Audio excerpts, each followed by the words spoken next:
Alors, on demande de calculer l'aire de x égale 1 à x égale e de y ln de x. Alors, ici, on demande par deux méthodes. Alors, une indication, c'est que l'aire vaut toujours, est calculée toujours par rapport à y dx. Donc, c'est-à-dire de x égale a à x égale b de y dx. Voilà. Ou, si vous voulez, suivant y, on peut calculer une aire suivant y, enfin, par rapport à l'axe. Bien sûr, ici, quand je note ceci, c'est l'aire sous la courbe jusqu'à l'axe OX. Hein. Par contre, l'autre, c'est l'aire sous la courbe jusqu'à l'axe OY. Donc, vous aurez ici y égale f de x. Par contre, l'autre, c'est x égale f de y. Voilà. Alors, par deux méthodes, il faut le faire par deux méthodes. Ben, je vais faire par les deux méthodes là que vous voyez. Alors, la première des choses, c'est de voir combien ça fait. Ben, ça fait 1. Voilà, j'ai calculé ici par GeoGebra. F de x, ln de x. Voilà, l'intégrale de 1 à e, ben, ça fait 1 exactement. Sachant que e est un nombre irrationnel. Mais malgré tout, on trouve quand même 1. Alors, pourquoi? Ben, vous allez voir pourquoi. Parce que le e, il va tomber. C'est juste ça. Le e va tomber. Donc, c'est normal qu'il n'y a plus de nombre irrationnel qui reste. Il ne va plus que rester 1, qui est un nombre entier. Alors, la première méthode que je vais indiquer ici, bien sûr, c'est l'intégrale de x égale a à x égale b de f de x dx qui est égal au y.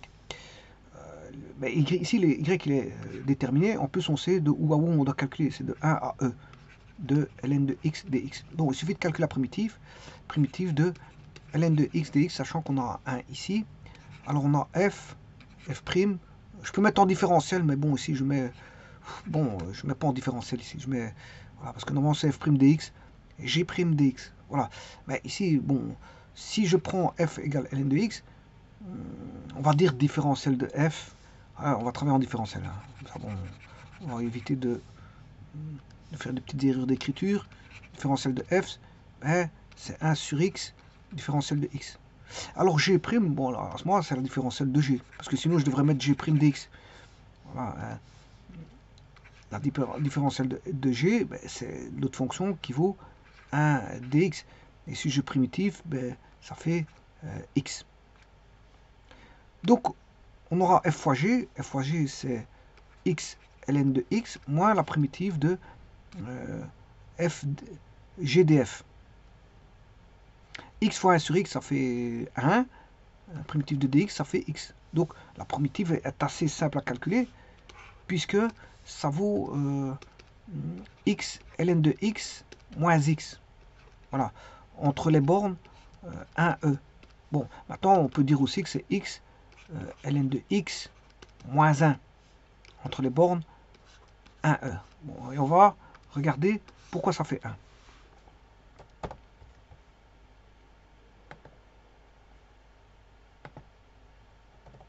Pourquoi ça fait 1? Ben, voyons voir. Si je remplace par E, on aura E, ln de E moins 1. Voilà. Je remplace par E.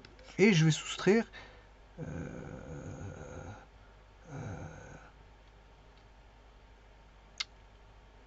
1. Donc là, je vais remplacer par 1. ln de 1 moins 1. Voilà. Donc on aura ln de E, ça fait 1. 1 moins 1, ça fait 0. Il reste E.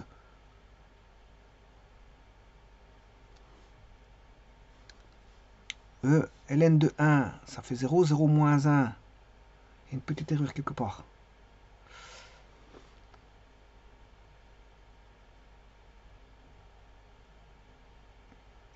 E, ln de E moins 1, moins 1, ln de 1, moins 1.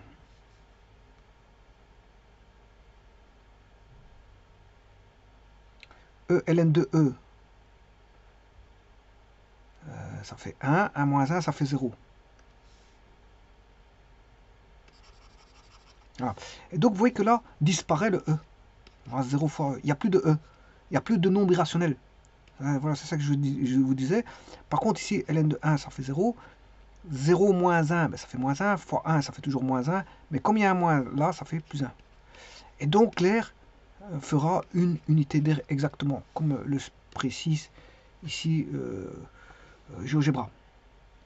Vous voyez que ici, pourquoi l'irrationnel est parti? Ben, parce que ça donne 0 ici. Ln de E, c'est 1, mais 1 moins 1, ça fait 0. Et 0 fois E, bon, l'irrationnel n'existe plus. Il a disparu. Alors ça, c'est la première méthode. Maintenant, je vais le faire par une seconde méthode et calculer par rapport à ce que j'ai dit tout à l'heure, c'est-à-dire y est égal à A', à y égale B' de x qui est une fonction en y, dy, voilà, par rapport à dy. Mais attention, attention, parce que si vous voulez, il y a quelque chose qui est déjà connu ici. Voilà, je vais placer un point voilà, en E, virgule 1. Voilà, virgule 1. Je vais passer un point en 0,1, un point en 0,0 et un point en E0. Alors, ceci dessine un rectangle. Ceci dessine un rectangle. Donc, je vais mettre un polygone. Bon, c'est pas ça qu'il me faut.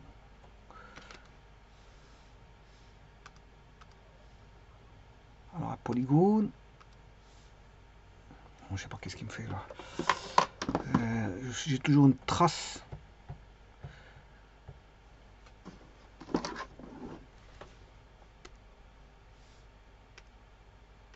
Enfin, c'est tracé. Bon, on va tracer ce polygone. B, C, D, A, B. Voilà. Donc, l'air là, il vaut... que vaut cette aire? Elle vaut E. Pourquoi E? Parce qu'on a un rectangle, voilà, qui mesure E fois 1. Alors, je le mets tout de suite.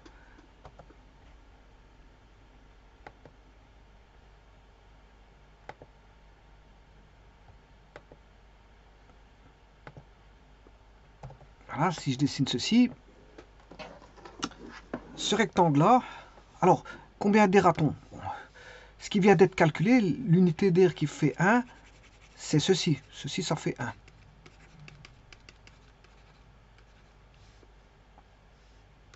Ceci fait une unité d'air.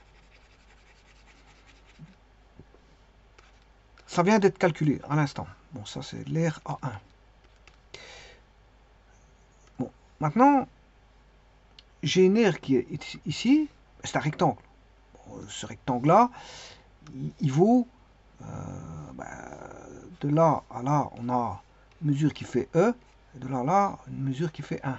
Donc le rectangle, c'est longueur fois largeur. Ça fait E fois 1. E fois 1, ce qui fait E. Donc, l'aire du rectangle ici, que je vais appeler A2, fait E. Alors maintenant, comment trouver l'aire A1 à partir du calcul des Y?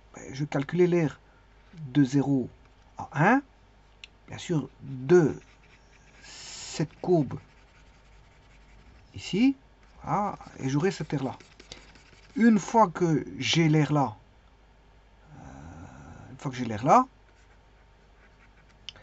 ben, ce sera l'aire A3. Voilà. Et si je fais A3 moins A2, ben, j'ai l'aire A1. Voilà, donc c'est une autre manière de faire.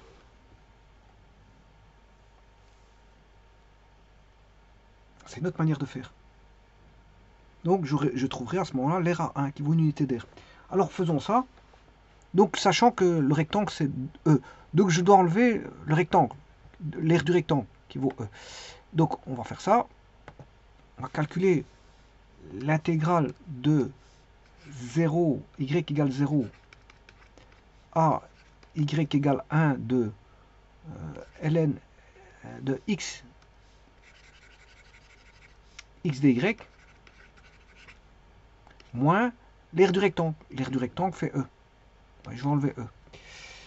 Alors x, on sait bien que On connaît la fonction, c'est y égale ln de x. Bon, c'est-à-dire que e de y égale e de ln de x. E de ln de x, ça fait x. Ça veut dire que x, ça implique que x égale e de y. Donc j'aurai l'intégrale de 0 à 1 de e de y suivant l'axe OY, moins e pour avoir l'aire recherché. Alors e de y, c'est très facile, c'est y, c'est une aire très facile. Voilà, je calcule de la borne 0 à 1, moins e. Et là, on aura e de 1, moins e de 0, moins e. Et vous voyez là où on retranche les e. E moins e, ça fait 0. Il n'y a plus de nombre irrationnel. Voilà, il n'y a plus de nombre irrationnel.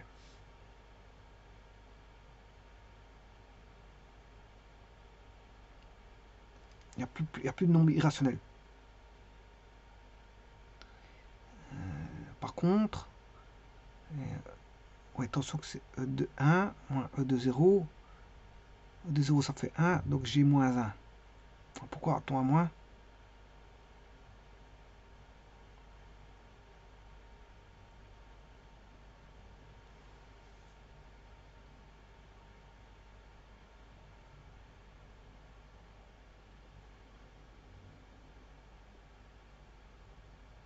Voilà, attention que c'est plutôt, je dirais, non, c'est le rectangle.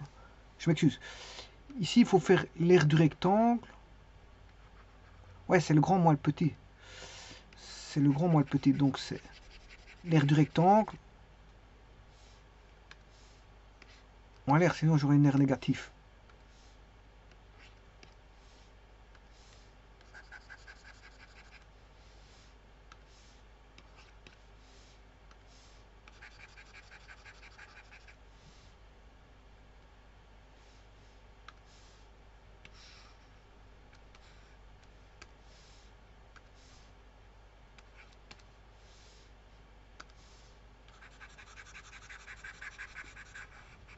Donc e moins e, ça fait moins e, ça fait 0. Moins par moins, là j'ai bien plus. Et e de 0, ça fait 1. Donc on a bien une unité d'air. Donc vous voyez que par deux méthodes, on sait calculer l'air en rouge, qui vaut une unité d'air. Donc c'est un nombre entier. Bien qu'il y a une borne irrationnelle qui est e, ben, il est entier parce que les irrationnels, que vous calculez en x ou y, ben, s'éliminent. Le nombre irrationnel s'élimine, le e. Il n'y a plus de nombre irrationnel. Alors qu'est-ce qui fait e? C'est l'aire. Ça oui. C'est l'aire du rectangle. L'aire du rectangle fait e. L'aire de ce rectangle fait e. Ça oui. Là, il fait e. Mais pas l'aire sous la courbe exponentielle. Là, lui, il fait 1. Cette aire-là, elle fait 1. Donc, que vous, l'aire, si je prends cette aire-ci,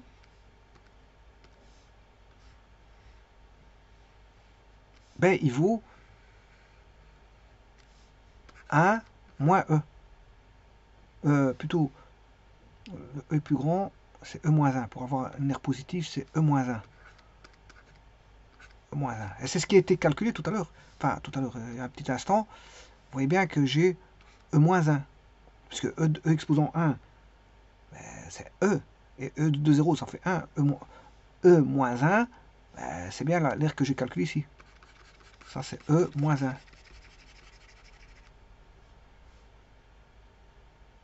Donc cette aire-là, elle vaut e moins 1. Mais je l'ai calculé par calculateur intégral. Hein. C'est juste ça. Voilà, mais on sait le calculer. Parce que le but, c'était de chercher ça. Hein. Le but, c'était de chercher l'aire A1. Voilà. Donc c'est une inconnue. Je prends comme postulat que c'est une inconnue. Hein. Parce que c'est vrai que je peux trouver l'aire ici. Connaissant celle-là, A1, ben je fais E-1 et j'ai l'aire. J'ai pas besoin de calcul intégral, bien sûr. Hein. Parce que je connais l'aire du rectangle et l'aire de... Mais moi, je cherche l'aire en rouge. C'est pour ça que je prends comme postulat que c'est une inconnue. Donc, il faut que je calcule l'aire par rapport à l'axe OY, qui vaut E-1. Et puis, là, je retranche de E-1, enfin, je retranche du rectangle E-1. Donc, E moins E moins 1, ce qui fait 1. Donc, j'ai bien une aire de 1. Mais je cherche l'aire rouge. Le but, c'est pas d'avoir connaissance de l'air rouge. Hein. Bon, c'est de faire par une deuxième méthode la recherche de l'air rouge. Parce que, bien sûr que je peux trouver E-1, si je connais l'air rouge, je peux trouver E-1 sans calcul intégral. Et comme le rectangle fait E moins E-1, bon, on a tout. Hein. Mais c'est pas ça. La philosophie, c'était pas ça, c'est de chercher les rouges. Par deux méthodes.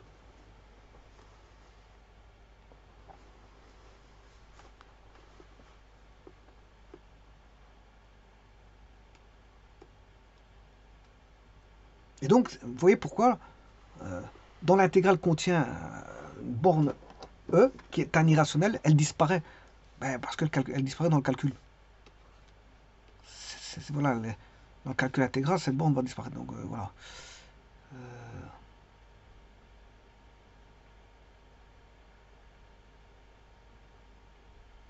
Donc ici, c'est 1. De 1 à E.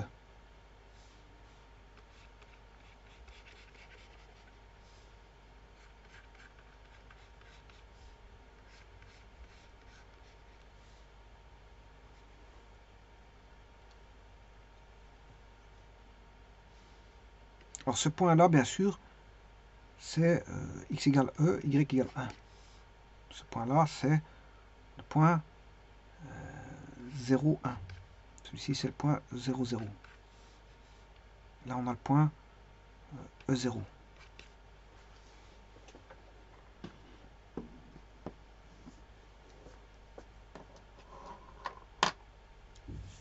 Je vous remercie.